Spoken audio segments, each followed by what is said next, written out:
உப்பு நீர் நல்ல நீரானது ஆண்டவர் நாமத்தில் அந்தோனியார் அருள் பொழிந்தார்.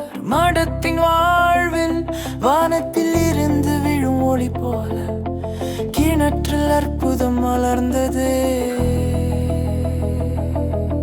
மெசினாவின் மடத்தில் கோடி அற்புதர் அந்தோனியார் சகோதரர்கள் துன்பத்தை கண்டார். கருணையோடு குடிநீருக்காய் தூரம் தாண்டி நடந்த வழிகள் அவரின் மனதை நொந்தது. வேண்டினார் இறைவனை நோக்கி, ஆண்டவரே உம்மை நாடி இங்கு தங்கிய சகோதரர் துன்பம் இல்லா வாழ்வை தாரும் என்று கண்ணீரோடு வேண்டுகோள் வைத்தார்.